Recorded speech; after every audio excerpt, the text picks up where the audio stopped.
Hello there, everyone. Thank you for joining me on this wet autumnal October afternoon in London.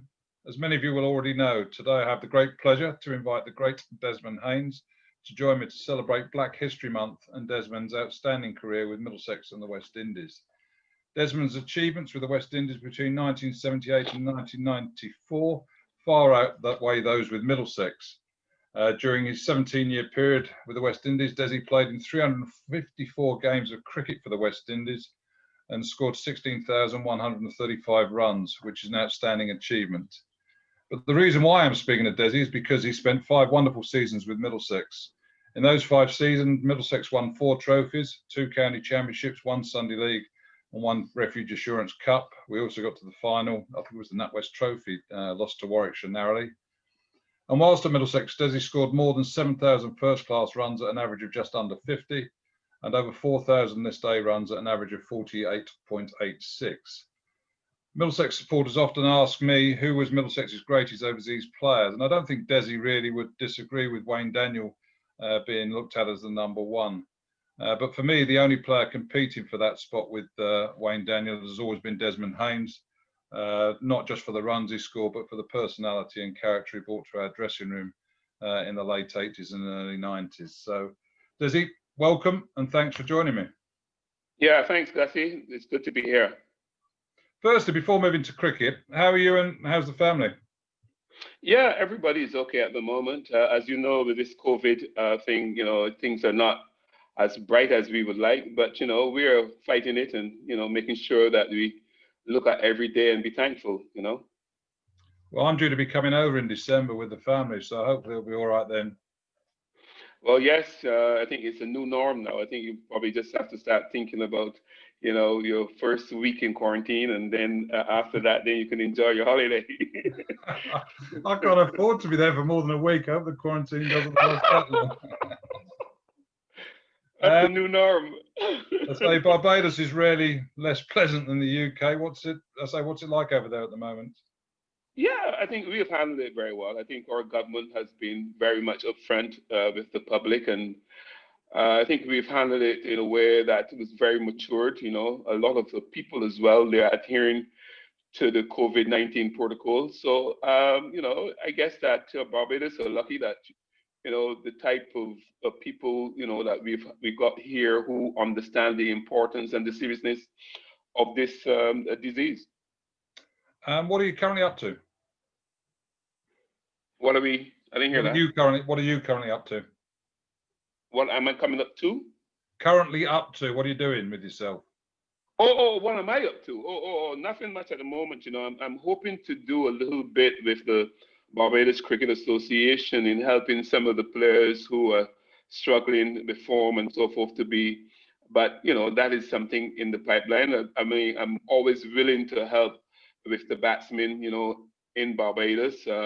Obviously, the fact that I did apply for the coaching job for the West Indies team and I didn't get it, but I'm always very willing to assist the batsmen that we've got here, and also the cricketers. Anybody who comes and wants some help, I'm always willing to do it. And how's your golf looking? Well, the golf is struggling a little bit. It's coming back there. We're still having the problems with chipping, but I'm hitting it well. So I'm looking forward to when you come out to get some pongs off of you, because you need to get Mike Roseberry over there. He used to take money off him quite regularly, didn't you? Yeah. I think Mickey said he was coming before the COVID thing, so I'm not too sure if he's still on his plans, but it'd be good to see the guys over again. No, we are planning on coming over still, and we'll definitely catch up and have you around for dinner or something like that. But lovely to see you. I mean, looking back at your career, we'll start at the beginning. I mean, you're born in Holders Hill. It's a wonderful little ground. I played on that when I came over as a sort of an 18-year-old on the Thames Valley Gentlemen Tour in St James, a sort of an area rich in cricket.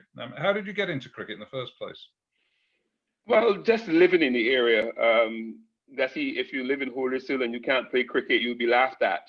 Everybody in the area used to play cricket, and it was, like a religion. So, we even had a stage where that after playing for a while, we were giving people ratings. Who's the #1 batsman, who's the #1 bowler, and so forth. So it was always very competitive at a very young age.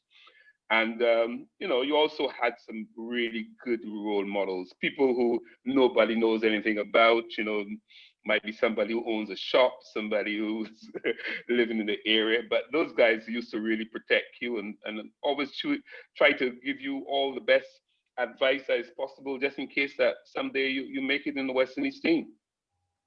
And was Holders Hill the first side you played for? I mean, because they're not one of the major clubs, are they, in Barbados in the top leagues? No. It was St. John the Baptist and Melbourne, the two clubs from the area, and I played for both of them before I went on to high school. But it was a situation where the area of itself, we've produced some fantastic cricketers, and it was just, we used to even play games against ourselves, and up the road versus down the road, and we play against other villages and so forth. It was just very much a sporting area, because we used to play football in the football season, and we used to play cricket, and then there was a basketball court that was built on the same St. John the Baptist pasture there, the little pasture that's in my name now. And we used to play basketball as well. And then there was lawn tennis, where we first started playing grass on the grass court. Well, I didn't realize. I mean, actually, in those days, I don't think we didn't play football as warm-ups, but you certainly hid your football skills well when you're over in England. Yeah. Well, I played football for my school, and I played football as a youngster, but I worked it out very early. In the football match, you get a half an orange, and in cricket, you get a full meal, or you get some cheese and biscuits at lunchtime. So I think cricket would have to be the number one for me. And which was the first in Barbados? Which was the first? I mean, the big club, the sort of, I suppose your Premier League club that you'd have played for over there. Oh, well, I played for the Barbados Cricket League. That was, we used to call it the BCL, and that was from a lot of the little islands, the little clubs in the island. We would then go and play first division, but you have to make the BCL team, which was in the first division, before you can play. And then after the BCL, then I went on to my club, Carlton. Carlton, yeah, I can remember. There's the Pickwick or Wanderers and places like that, aren't they? They're the other. Yeah. And were you a sort of child prodigy? Were you always good, or I mean, again, you were 20 when you made your first class debut for Barbados, but were you highly regarded as you came through the system, or were you a late sort of developer? No, I think from the time I know myself, playing cricket and so forth, I had a little style, a little bit of something about me that a lot of people used to admire and used to encourage me. And I was fortunate to go to trials for the Barbados under-19 team at age 13. So you were in the youth system at an early age?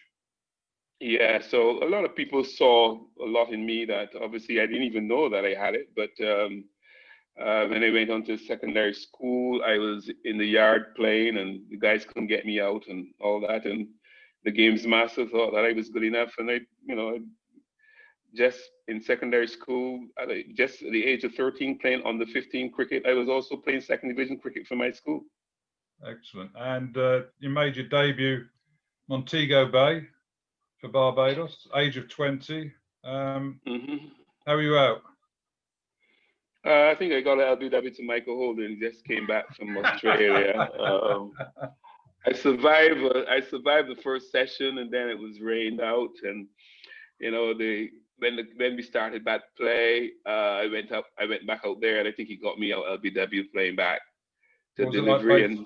What was it like facing him on your debut? That must have been some experience. Well, especially when you're a youngster and you're listening to the cricket and you're hearing about his exploits in Australia. And then all of a sudden, wow, you're up against the fastest bowler, one of the fastest bowlers in the world, It was always, to me, it was always a challenge, playing against Mikey. But, at the time, when I played for Barbados, I was very much someone who, would fancy fast bowling more so than slow bowlers. And on that occasion, you opened the batting with Gordon Greenidge, which was obviously the start of one of the, if not the greatest opening partnerships that the game of cricket's ever seen. Have you known Gordon much before opening with him there? I saw him a few occasions, but I wasn't too close to Gordon before he came into the team because, as you will appreciate, Gordon was living in England for quite some time and came back to Barbados. And I was, trying to get into the West Indies. Well, I think he played for West Indies then. So I didn't know Gordon very, very well. But then, after playing with him a few times and getting to know him, I realized how good a player he was. And one of my one of my greatest aspirations was to be able to bat as good as him. I mean, in my cricket career, I still didn't succeed. Well, you got a lot closer in than I got to my heroes, anyway. Yeah, because sorry, carry on. no, because I think Gordon, when I first saw Gordon, you can see that he was a complete player. He could play spin, he could play pace. The ball swinging, was no problem. He was so very much a correct player. And I watched him, and I think I learned a lot from him as well. He never used to say much, but whenever he come over to give you some sort of advice, he's always been very helpful. So he didn't try and take it from outside off stump through the leg side like you did? Well, no, I don't think he was much of a lady like me, but he was very strong to the offside. He had he had a square cut there that people still talk about his square cut even now in today's cricket. It's interesting. I mean, when you go to the Caribbean, and I'll talk a bit about sort of what it must have been like to play with Viv a bit later on, but a lot of people in the West Indies rate Gordon as highly as Viv, don't they? Oh yeah, I think Gordon obviously thought that he was just as good a player as Viv Richards, and they used to compete then. I can tell you that they used to compete very big time, because at some stage Gordon thought that he was batting better, so it was always very, very competitive, and it was something for me to watch too as well. I remember an occasion when I got out in Baroda against India. And I think Andy Roberts made some stupid comment about how he's happy that I got out early. And I said, well, that's not really nice for a teammate to say. And then he said that he heard some rambling in the dressing room between Gordon and Viv. And back in those days, 250 odd runs in a 50 over game was a big total. And we got 260 odd for the loss of my wicket, and these two guys weren't speaking, and nobody was running singles. They were just hitting boundaries. We were just competing with each other, and I sat in the dressing room a little annoyed and getting out early, but what a joy to watch two of the great West Indian players, just playing against India spinners and just taking them apart. I mean, your rise to the West Indies was very quick. You'd only played 8 first-class matches, wasn't it, before you made your Test debut? You got 100 in those matches. I think that was against the Pakistan touring side, wasn't it? Early on in your second or third first-class game. I mean, who was it who saw something in you? There must have been someone there who sort of identified that talent, or has it always been players always moved through the system a bit quicker in the West Indies than in England? I think I was fortunate in the sense that I was named the most improved youth cricketer. Even though, as I said to you before, I went to trials for Barbados from age 13 and only played for Barbados on the 19 team my last year. But somehow, in the trials, I was very impressive in the trials. I remember getting an 80 in one of the trial games prior to being selected, and came home and was telling all the guys in the area, what a lovely knock I had at 80 odd. And the guys were saying, okay, yeah, it means that you're going to play for Barbados. And then I had to tell them, well, not really, because one guy is 216 and the other guy got 180. So 80 odd is not going to cut it. You have to make big hundreds. But getting back to the question, the whole idea of me getting that start is because obviously, I came up in the system. The guys watched me on the 19 cricket. Then I went into the trials and I was impressive. And that's where I got the start, because I only played a handful of games. You also made your ODI debut. You made a bit of an announcement in that, didn't you? You got a few, didn't you? Again, yeah. Again, in the ODI, there was a situation where Feddo had just retired. West Indies Cricket Board is looking for someone to replace Roy Fredericks, who opened the battle with Gordon. Every territory tried to push the opening batsman up in order for that position. I was again fortunate. You know, I always say that I'm fortunate because I was. Um, I went in my first one-day international. I got 100. You know, Well, you got even in 148 the actually. got 148. Yeah, and there was, you know, I was competing with the likes of Bacchus, Richard Austin, Gabriel, and all the openers that, you know, we had. Sebastian, all the openers that we've had in the Caribbean. And it's always very important to make runs at the right time, you know, because Uh, you know, then it got me into the test arena as well from that one-day international innings. well, you played. I mean, your first test.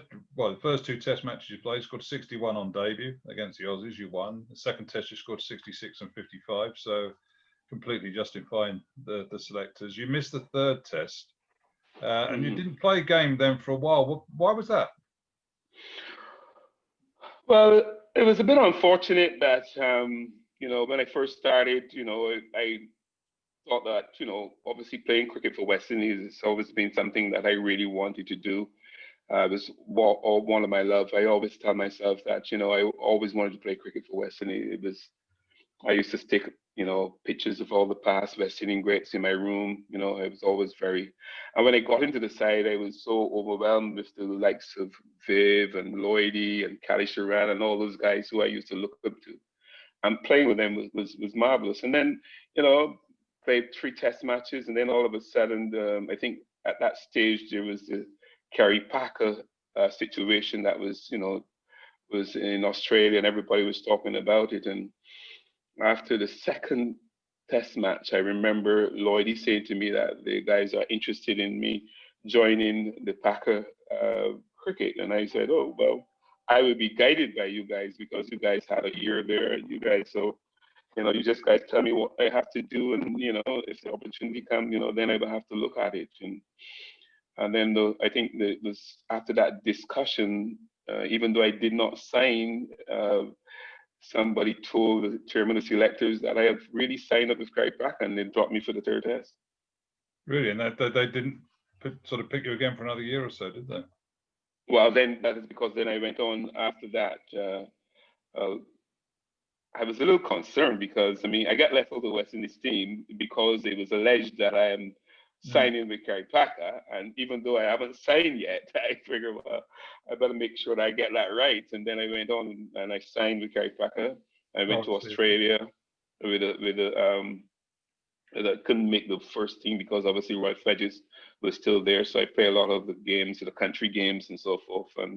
And Kerry Packer that cricket was hard. You know, I watched the cricket there, you know, and geez, on the pitches were quick, you know, there was a lot of grass on them. So, you know, when you make a 20 or 30 in a Kerry Packer game, you figure as though you made 100. You know, it was that challenging. So And I your played first, there for a year. yeah, no, obviously your first tour of the West Indies was to Australia in 79, 80. Yeah. And that you faced there, I mean, a pretty Dennis Lilly, Jeff Thompson, and Rodney Hogg. Oh, yeah. That must have Back been in a real challenge. I mean, not a great experience, but a real challenge. Yeah, back in those days with no helmets as well. You know, you just had to get your head out of the way if you were going to take the fast bowlers on. You know, which was a good technique really because it kept your eyes on the ball, and you know, and it kept you focused. You know, you were not going to just charge down the wicket with no helmet, and unless you're Viv Richards, and expect not to wear one of them. And your first test 100 in your sixth test, where was that? I think that was in New Zealand. I think was it New Zealand? Yeah, it was. I think that's New Zealand. Yeah, I think that was New Zealand. I think in the Test match we lost in New Zealand. I remember. I think I think that's the game that we lost. I think that was the game that had the controversy with Mikey kicking the stumps down, and you know, good old the umpires not seeing some edges that were going to third slip. Yeah, it was in Dunedin. Yes, Dunedin. Yeah, it used to be very cold in Dunedin. I remember playing there, and it was freezing. You know, we had to take our clothes home and you know make sure we warm them before we come back and put them on to train in the morning. I was saying that way. I'm surprised Michael got his foot that high when his follow through. There's that great picture. But what was it? I mean, what was it like to sort of walk into a dressing room and again contain the likes of Richards, Greenwich, Lloyd, Calichuran, Garner, Roberts, Croft, Holding, these sort of figures? As a young man, what's it like to sort of walk in and to see? I don't know. You just sit there and you walk through the door and you just see those greats of the game sort of sat down. It must have Yeah, been. I used to really admire Viv and Lloydie. These are guys who, and Cali Sharan. These are guys who are Lawrence Rowe as well. I mean, I remember as a youngster watching Lawrence Rowe make 302 in Barbados. So you imagine now you're in a dressing room with Lawrence Rowe, and Viv and Cali Sharan, Lloydie, and all these guys. I felt, wow, Jesus, space. I'm going to try my best to remain in this company. This is good company to have, And that to me also was a big motivator to be playing with these guys, was fantastic. A dream come true. I mean, it's like there may have been other figures, but I mean, Viv, I suppose because of his not just performances with the West Indies, but with Somerset and Glamorgan in England, and the character of the man, he's always been, I mean, such an imposing and impressive figure, and huge figure, rightly so, in English cricket. But what was it like playing with Viv? Well, to me, I still feel that he's probably the best batsman that I've ever seen, really, because the likes of, when he's playing fast bowling, the likes of Lilly, Tomo, and Pascoe, and those guys bowling quick, and Viv is playing. He plays some shots. So when you look at T20 cricket now, you can say this guy was way ahead of his time. I mean, he used to back out in test matches. This is not even a one-day game. He used to back out and give the fast bowlers all of his stumps and just hit them over extra cover for six. I mean, those type of shots, and and Viv, no fear guy, take you on, carrying a swag, there that, annoys all the fast bowlers. And but then again, you bowl it short, you were just playing right into his hand. I've never really seen anyone bat like that in my career. I mean, I used to be amazed just down about 16 yards away from it and watching it and seeing something that only you can dream about that. I mean, when you look at Viv, and I mean, I still watch a lot of the old tapes now, and I watch a lot of tapes on YouTube and so forth. And when I see what Viv, and the way how Viv used to go about his batting, I mean, my goodness, he was special. It wasn't. I mean, in the dressing room, was he? I mean, a sort of big figure in the dressing room. Or did he quietly sort of go about his work? Yeah, he just get on. He just get on with it. And he was, somebody who was very much a motivator. He always felt that, he's, nobody can bowl any crap at him. And I think where that we hit off a lot is because he thought that I was a fighter. He said that if he was going into a war, the first person he would take would be me, because he used to call me a soldier all the time. He said, man, he was a soldier, because I also had a little bit in me that I never used to fear the fast bowlers. I never used to worry too much about them, because I look at it from the point of view that if you're going to open the batting, the fast bowlers are going to try to hit you in your head. They're going to try to get after you. So it's a waste of time for you being, chummy and friendly with the fast bowlers, because it's not going to make any difference. They're being paid a good, well, at the time, not really a good salary, but they're being paid, a salary, to get you out. And if you are in the way, to test you, and then it means bowling short deliveries at you, you're going to get them. So you have to tell yourself, look, what is going to change if you say to Dennis Lilly or Tomo, oh, you're such a lovely guy, and I think, how is the family, and what about your kids? Are they doing well at school? You're still not going to get half voice, the next time you play. So I always remember I was very much up for the challenge. I always remember you saying, I think it was a comment about, I think you were batting and chasing down the score against Pakistan, and it was going to be Abdul Qadir or someone like that. About an overnight, and he said, I'm not going to worry about facing Abdul Qadir overnight. He's not going to hurt me tomorrow morning. No, I always say to a lot of youngsters, you know, people, I don't see the sense of getting scared of a spinner. I mean, the only thing a spinner can do is get you out.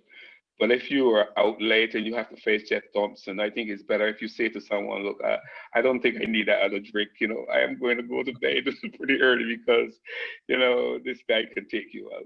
You Was know. he the quickest you faced? Yeah, I think when you look at um, I think it's in the order Jeff Thompson, a guy by the name of Van Troos. I'll never forget him playing for Middlesex. He was quick. Alan Donald, I thought that he was pretty sharp too.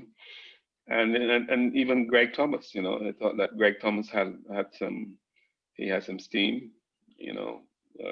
He was Glamorgan, wasn't he? Glamorgan? Yes, he was. Yeah, yeah. Yeah, you know. So we've had some quick. I mean, I've had a lot of near misses with the likes of Rodney Hogg, you know, because he's always be coming at you, you know. And then you had Dennis Lee as well, so some great quick bowlers, and then the Pakistani duo, you know, Waqar and Wasim, you know, those guys were fantastic with the ball, you know, reverse swinging, you know, they were Would very you, would you very make, would you challenging. make, I mean, getting quite technical here, but would you make sort of changes to your technique or how you're looking to bat depending on the sort of bowlers you're facing? Obviously, talking about Akram and Waqar Yunis, I mean, their tactics to try and get you out are going to be different to those that say a Dennis Lilly or a Jeff Thompson are going to try, aren't they? Yeah, I mean, that's why when people ask me the question, who is the best fast bowler you ever faced or one that you prefer less to face, you know, I always say Richard Hadley because even though Hadley was not as quick as the rest of the guys, right, is that as an opening batsman, you get worried when someone is making you play a lot of deliveries early on in your innings. Because if someone is making you play at deliveries early on in innings, there's a possibility he can get you out. But if someone is bowling quick and hitting the ball halfway in the wicket, the only way you're going to get out from that is if you take him on, or if you try to ride one and got the bat out or something like that. So the chances of getting out with the quicker bowlers who are bowling at you, to me, I don't worry too much about them. One would say it's because that I like fast bowling and I like the short pitch delivery and all of that. But I was always very worried about you're going to bat, you just come into the dressing room, you're trying to build an innings, you just want to make sure that you judge the pace, you want to leave alone a lot, and then all of a sudden someone is making you play all the time. You know, that to me has always been a very challenging. I've never really liked bowlers who do that. I don't mind if you bowl fast and you bowl a bigger waist swinger, then you bowl two down the leg side. I'm getting used to the pace. I'm feeling a little more comfortable and spending more time at the crease. I like that. But when the guy is making you play at the deliveries, you know, he to me is the type of bowler that I never wanted in my time. But you talk about the technique. You had to change your technique when you play facing against Waqar and Nazim and those guys who are reverse swinging the ball. And you know, if the ball is going to swing in late, you know, you can't have your left foot, you know, going down the wicket or across the off stump very early because when the ball back in, you know, you're going to have a problem. You have to play around your front pad. So it was well, I worked it out that I had to open my stance a little bit and then let my left foot, if anything, come center and leg more so than center and off because I was always very worried about the late swing. And you know, talking to Malcolm, and we used to have a lot of discussions, and Wakar, we used to say all the time that with him, you know, he swings, you know, the old ball and also the new ball. But then with the right hand quickie, you know, he never really done a great deal with the new ball. So he used to give you a few drives, you know, but you know, I mean, when Wasim was swinging it, I think Wasim was unplayable, unbelievable. And as you know, when he played for Lancashire, you know, he hit me on my head a few times as well, playing for Middlesex. So I will always remember him, you know. I remember he hit me on my head in the West Indies, and then I came back to England playing for Middlesex, and we gone to Lancashire, and then he hit me on my head again. So I asked him, Jesus, please, man, this helmet concern you? You know, you just keep beating it up all the time. But then I said to him, you know, the good thing about it, every time you hit me on my head, I get 100. So. Right, so you're traveling around the world playing for one of the greatest sporting teams that's ever existed. You're playing with some of the world's greatest sportsmen. You're scoring hundreds. you're just a superstar traveling around the world thing. But there's one thing missing in your life, though, isn't there? There's an itch. You haven't played with Angus Fraser or Philip Tufnell yet. How do you end up at Middlesex? How do you end up at Middlesex? Well, we were in Australia, and I remember Malcolm saying to me, "Have you heard the news?" So I said, "I read something in the papers saying that the flat collapsed and died," and he was saying, "Yeah, we know that," but he said to me, Malcolm said to me, "I got this feeling that Middlesex is going to want you to play." I said, "No, man, Gordon is not with Hampshire anymore. And I believe Gordon, with his experience to play for Hampshire and how well he's done, I think Middlesex would probably go for Gordon." And Malcolm told me, "Well, I just got a feeling that Middlesex is going to call you. And, there's a possibility that you could be playing county cricket rather soon." Again, Angus, I always wanted to play county cricket. I always felt that if there's one thing that was missing from my cricket is to play in as a professional, whereas every morning I get up, I dress for cricket, I practice the right ways, and like when Gats called me in Australia and said that they were interested, I said, wow, this is something that I always wanted, and that is where it started. And then I realized how tough county cricket was, because don't forget, back in those days you used to play 3-day games. And we were doing well in all the competitions. So some days you go 20, some months you go 20 odd days straight of playing cricket, But I had really enjoyed it because I really wanted to play cricket as a professional in England. And that opportunity, and as you know, Middlesex never really paid big money, big bucks. So, and at that time I had Ivory to feed, I had my kids to feed. So I was always very much concerned of the prize money and how much we could win. And so it was good to be in a county that would win a competition. And we had players who were very much interested in winning. I mean, you sort of said that, I remember you saying before, the fact is that you worked out that what Middlesex didn't pay you, you could probably get back with a bit of interest in prize money, whereas other counties, they'd pay you a bit more. Yeah. And then I always used to say to myself, also, I have to cater for the amount of money that Miss Thatcher is going to take away from me as well. I always remember, what was it? I mean, we lost the 1989 NatWest Trophy final, didn't we? And I think as you were walking off with Ricky Elcock, it might have been with Ricky, you sort of, because we'd won the game and then lost it. Simon Hughes got smashed, didn't he, in that last over? Yeah. And you sort of said, well, that's the spoilers of my Merc gone. Yeah, I've just bought a Merc from Germany, and I got Jeff Pete, the guy who is the rep there. And he was saying to me, "Oh man, I'm going to make it look nice for you. It's going to cost you some more money, extra pounds, put on a spoiler kit and everything." And I said, "No problem, Jeff, go for it. We're in the finals, So I believe that there's some extra cash coming, And on the field, just before the last over, that Simon Bowl, I said to Ricky, "Well, boy, I think that the spoiler kit is covered." And then after the fourth delivery, I said, "No way, spoiler kit, money gone."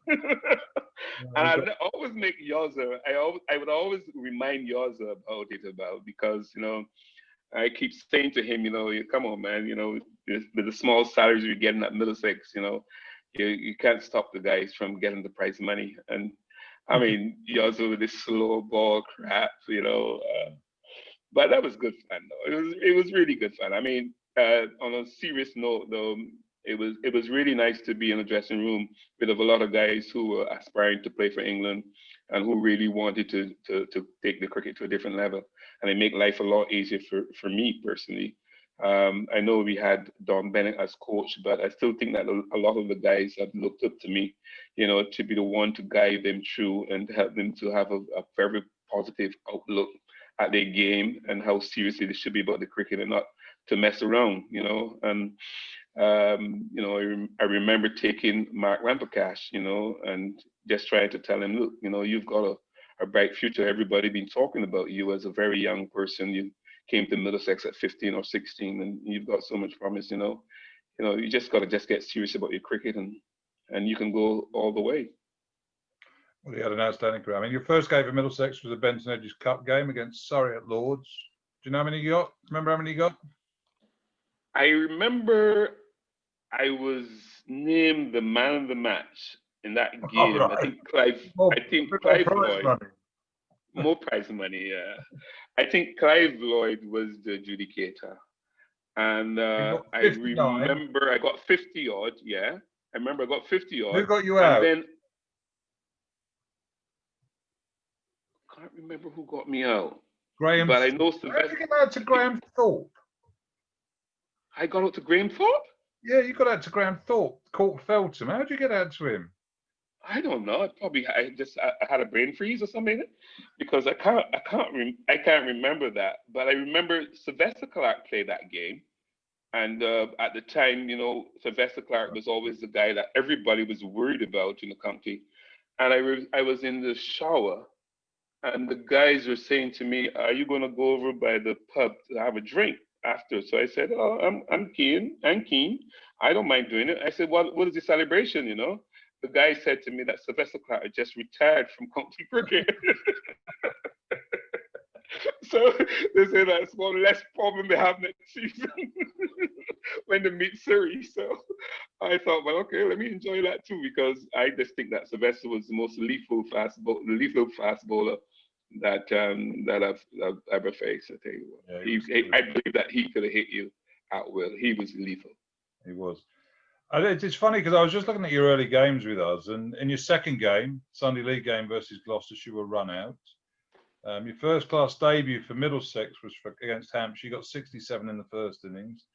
In the second innings, you were run out again. I mean, I can't remember. Was it John Carr? I mean, McGatt was always a terrible runner, Mike Gatting. But did John Carr stuff you a couple of times, or I'm not too sure. But were you a bad runner? No, I don't think so. But because Gordon and I, we ran very well between the wicket, and but I think playing county cricket was different because at some stage you got to take the lead. If you see your partner who is struggling at the other end, you always want to get the strike. My idea of when I was playing for Middlesex is the fact that I was a premier batsman. I then had to make sure that if one of my colleagues, especially the opening batsman, is struggling a little bit, I'm quite willing. I mean, I learned my lesson when I done that for with John Carr against Vanchus, and then I end up in the hospital the night with a suspected broken hand. But and then I told myself, well, that might not be a good idea to shield John Carr anymore. So when Vanchus is bowling, but that was my way of thinking, that if I can get the strike, I think that that would put the pressure on the bowlers more so on my partner. It took you a while to get going at Middlesex, actually, didn't it? I mean, you sort of, I'm just looking again, you scored a number of 80s. You backed a pair against Lancashire before you got your first 100. Yeah. But then once you got going, bang, you went 206 not out against Kent at Uxbridge, 143 in the next game. So this is in 1989, and you end up scoring almost 1,500 runs in the season. Came back in 1990, and that was when you were unbelievable. You scored 2,000. I mean, the numbers are staggering, 2,346 runs at an average of 69. We won the title, obviously, in 1990. It was a great summer for the club. And you started that great partnership with Mickey Rosebery as well. You were like a sort of second father to Mickey. And watching you two together now, it's amazing sort of how the sort of wonderful chemistry that you have between the two of you. Yeah, I think when Mickey came down, I remember him making a statement in the dressing room. He said to me, first, I was never a big fan of counties having overseas players. He said, but I changed my mind, after I met you, Desmond, because you were not only a county player that had just come in, just to collect some pounds and go on, but you were very much interested in the development of the youngsters, And also, I think that is a role in which I thought that really a professional should go by, because it's important for, if you're playing in a team and the team is doing well, then there's a possibility for you to win a lot of things and make some extra cash.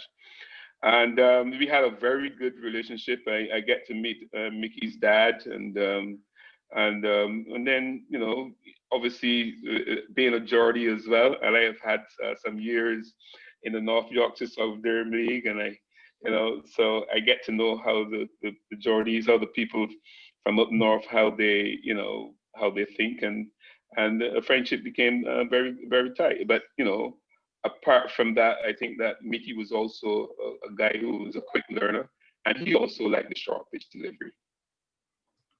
So there's two happy hookers out there taking on everything that was coming at them. Mm-hmm. I say 90 was obviously a wonderful year, won the title. 92 again. I suppose you look at the figures. In 1992, Middlesex won the Sunday League. You scored 1,200 runs at an average of 71. So I say you look at two of Middlesex's, sadly, my most recent successes. I mean, we've obviously won the title in 2016, but you just played a huge role in both of them. But again, I think it was, you're talking about your relationship with Mickey Roseberry. I mean, I think he had a hugely positive influence on the likes of Mark Ramprakash as well, and his early development. And sort of what other figures that sort of friendships did you sort of look back on with a great deal of fondness at Middlesex? I look Embers. Embers, yeah. And I always say to people, if you're going to pick a partner to go with, in case you're carpooling, you don't want Embers, because he's going to give you a very much of an ear banging, But Embers loved to talk cricket. He always wanted to get involved in picking your brains, and he was a very clever guy there. And I remember Embers even in the nets, leading up to West Indies versus England tours, not bowling at me, because he said, look, I don't want you to know about my bowling just in case we have to play against you in a test match and all of that. So Embers was a guy who was very much into his cricket and always wanted to do well. And also he was very good for Middlesex as well, because he was a guy that if you see the youngsters not doing the right things, he'd be the first to pull them up. But also with Mike Gattin, one of the things I say to a lot of people when they ask me about my career with Middlesex is that I used to enjoy batting with Mike Gattin, because obviously I was struggling a little bit in the sense of, against slow bowlers or spin bowlers, if you want to call them that. And Mike Gattin was so good to slow bowling and spin bowling that the captain would never bowl spin when Gats is at the crease. And I would say, okay, that's going to be right up my street. That is very good for me, And batting with Gats, always used to be a dream. He plays spin very well, the reverse sweep. And, when one look at T20 cricket now, I always say people like Derek Randall, Mike Gattin, a lot of Viv Richards, a lot of those guys were way ahead of the time, because some of the shots that they used to play in 4-day and 3-day cricket and so forth, and Test cricket, these guys are now, playing in T20. And Gats, was one guy who, all of the county captains knew him, and they were scared of him as well. So they would never bowl spin, because I guess in the dressing room there would be talk about how good Gats is against spin. But then you've got Desmond Haynes at the other end, who is not very good at spin, but they would never bring the spinners on. And gradually, I got into the habit of, playing against spin and practicing a lot in the nets, and getting myself, very much. And then I thought, well, the time that I spent at Middlesex was, to me, a time to really cap my batting to get it to a very, very high level. And I worked on a lot of the things that I thought I was weak on when I first went into Test cricket, like playing against slow bowling, playing against a swinging ball. I used to get Neil Williams to take up a new ball and bowl at me in the nets. And I used to just make sure that I leave alone by just pulling to the left side, not going with the swing. and I'm making him bowl a little closer to me. You know, I work a lot on my game in the nets, and I was always making sure that a net practice is a worthwhile exercise. I think when I watch a lot of cricket now, I see net practice as a joke because I don't really see if there's any really intent, if anybody's working on anything that they're going to achieve or get when they go into a real game. And if you're struggling against the ball coming back into you, it's a waste of time you go in the nets and getting someone to bowl bigger way swingers at you. If you're struggling to spin bowling, why go in the nets and face fast bowling? Always. I'm not saying that you have to play against or face spin bowling all the time, but it's important for you to, when you go in the nets, to work on your weak parts and make sure that your net session is worthwhile. I think you're right there. I mean, you look at it now, and it's a lot of it sort of almost slightly ego boosting, isn't it? You just want to go and practice the things you're good at and walk out of the net feeling, well, that was nice. I've hit the middle of the bat a lot of times, rather than, well, actually, have I come out of there as a better player as such, really? Yeah, and the other thing too, which I was I'm not saying it's because that you're on the other end of this interview, but the whole idea of your attitude towards bowling and wanting to get better.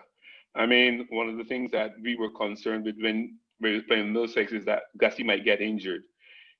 Gussie go and leave and then he play, and then he go and play for Stanmore, then he go and play for, and we used to say, well, but your idea, and which I could understand, was the fact that you want to be bowling fit. You just don't want to go in the gym and push some weights or run around a pass or something like that. You just want to make sure that you know how well the ball is coming out, and how, you're breathing and so forth. And, nobody was asking you to go and bowl 74 overs or bowl any excessive deliveries or so. But the main fact is that you were thinking very much of the idea of that you want to be bowling fit. I think this generation now, I think that they go to a fitness level and not sure about bowling balls to make sure that you are bowling fit. And there's a certain level of fitness that I always say to the present player is that you could be fit, you can push a lot of weights, you can run around a pass to 16 times, but if you are not fit enough to get the ball in the right areas, then to me you are not cricket fit. You might be physically fit to do those chores, but you have to be fit enough to go in, and bowl the ball in the right areas and to make sure that your practice is worthwhile.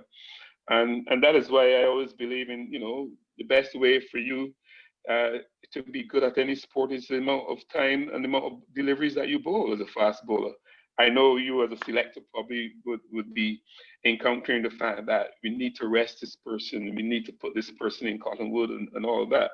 But I like to see fellas bowling. And if you're a batsman, I want you to go, if you're struggling with your batting, go and play a game.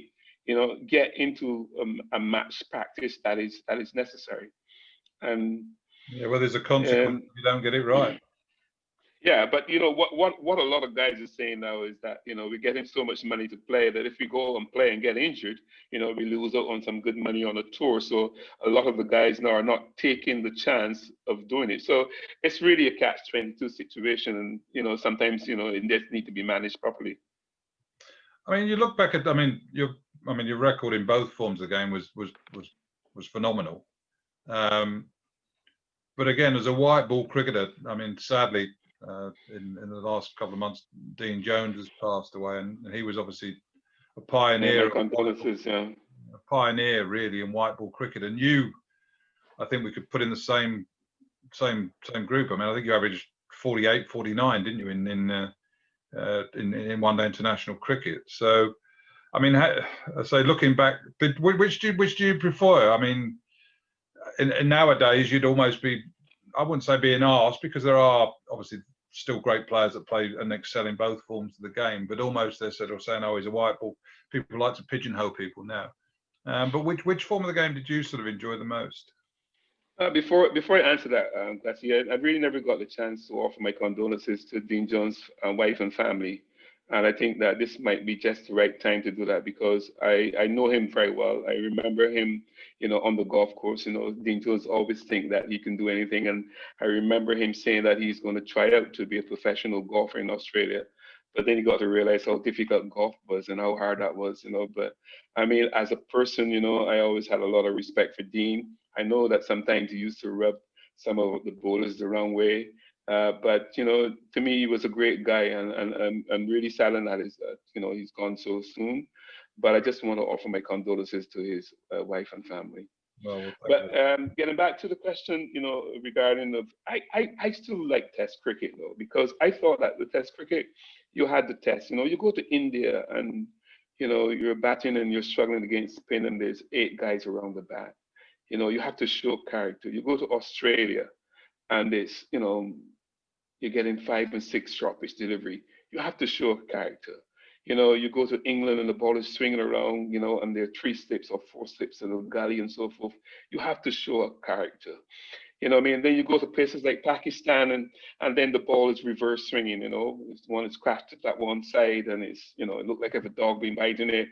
And then you have to adjust to that, and you have to show character. Then obviously the nature of the pitches and so forth. So to me, in order for me to judge a cricketer, is that you have to experience these different types of venues and these types of conditions that really bring out your character. The 50 over game, as you know, when we first started, you love one day cricket or limited over cricket, didn't you? Yeah, I love it. I love it. I mean, I still love cricket, but I always say, you ask me my preference, and my preference would always be Test, because I think what Test done is it brought out the character of the individual. If you're a chicken, if you're a softie, if you're somebody who you can't run away from a Test match. But then again, in a 50 over game, you might got a quick bowler bowling to you, but he might be only able to bowl 10 overs, or if it's a 40 over game, you might only be able to bowl 6 or 8 overs. So it is not the same as in a Test match, where if someone is really looking to get you with a short pitch delivery or something that you could run into, if you've got a spinner that is, that you're playing against, and for sure you're struggling against him, he only has about 3 or 4 overs to bowl, so you're not really worried about that. But in the 50 over game, when it comes to the whole idea of the, aggressiveness that you have to play, I enjoy that as well, taking on fast balls very early with only 2 men outside the circle. Those types of challenges were fun. I sort of looked at your last Test match, which was against England in Barbados. Fraser got you out in the first innings. Tufnell got you out in the second innings. Who was that? Fraser? Is that a story? Is that a story in England? No. I said, getting out to myself and Tufnell in each innings. Did you think, well, I've got to go now? You can't get it. I think that. Well, I think so. But I'm not going to make any excuses. But I like how you guys treat people who are wounded. I was injured at the time, and you guys. You broke your finger. Yeah, I had a cut that was about 6 stitches.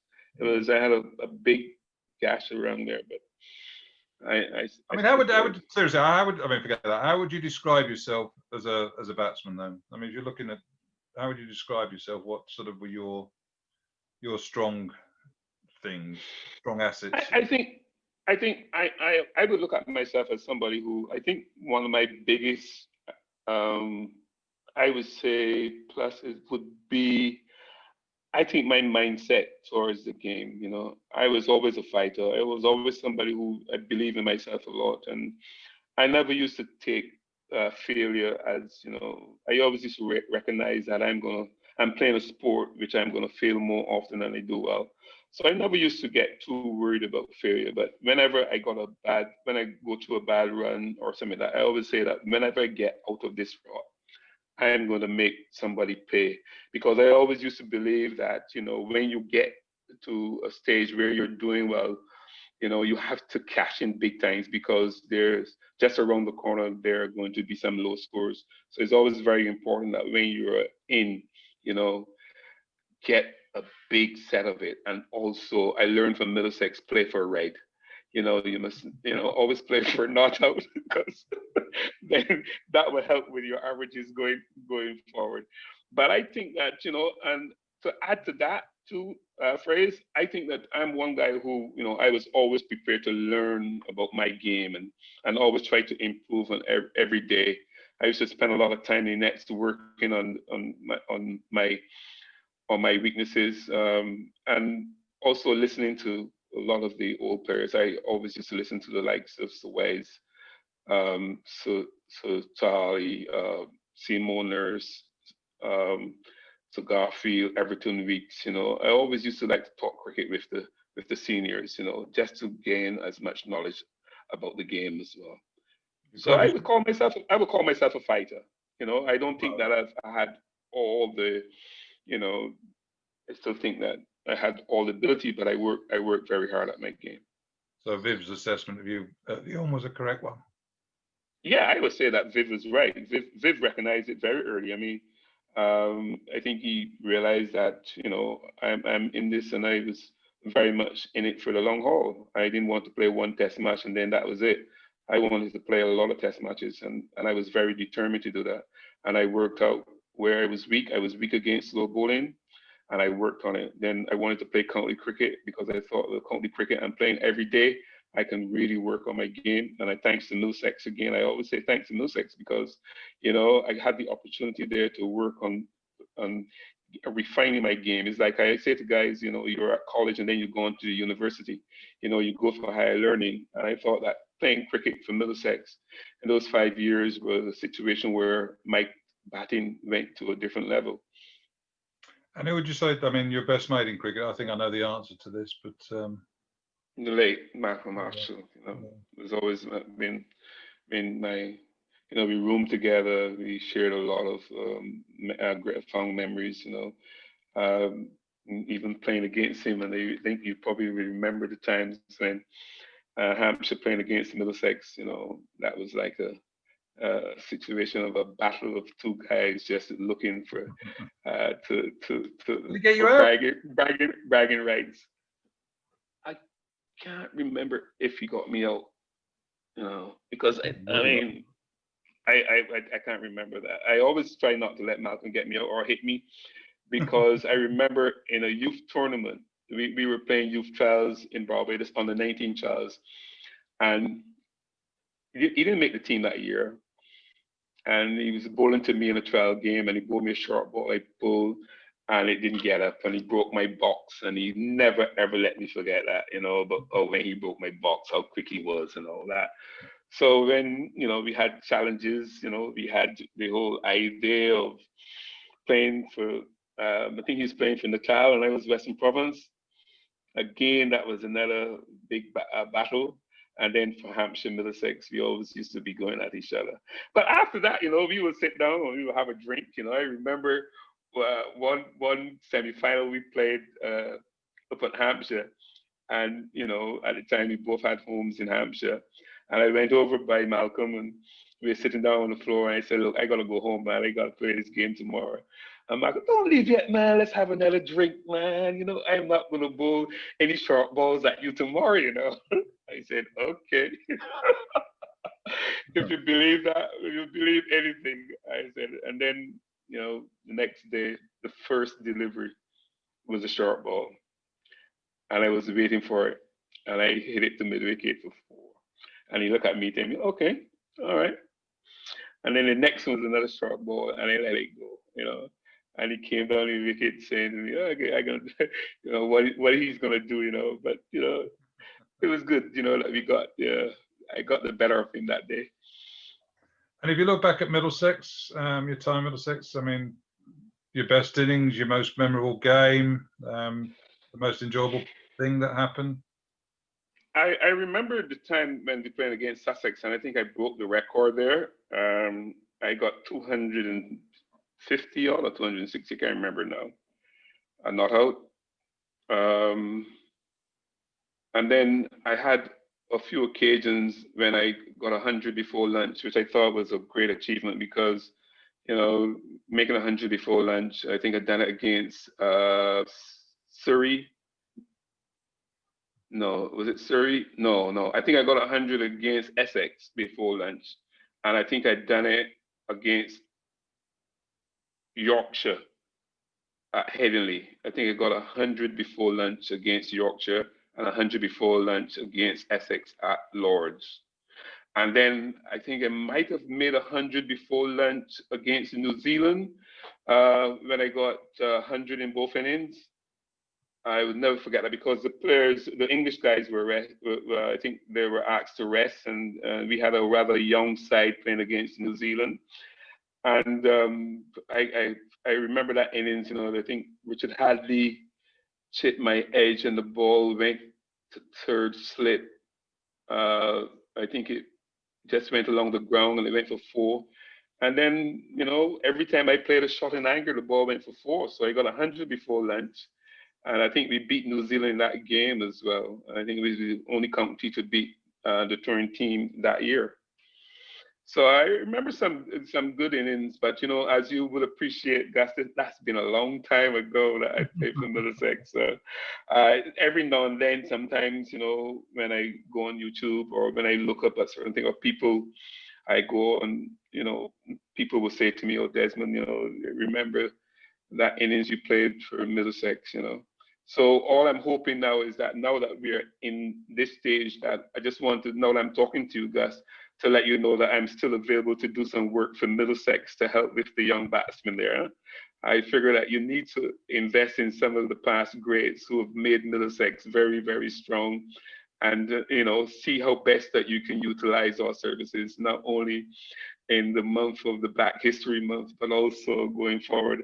I think a lot of the youngsters in Middlesex would learn a lot from the way how we used to play, the way how we used to approach playing the game. I think something, and the way how we were dedicated to practice, because sometimes I find that a lot of the youngsters now, they practice, but they practice with no meaning. They practice with, just hitting balls and figure that is good because every now and then the coach see them in the nets. But I think that all practice sessions should be monitored. And we can do it now. We can do it.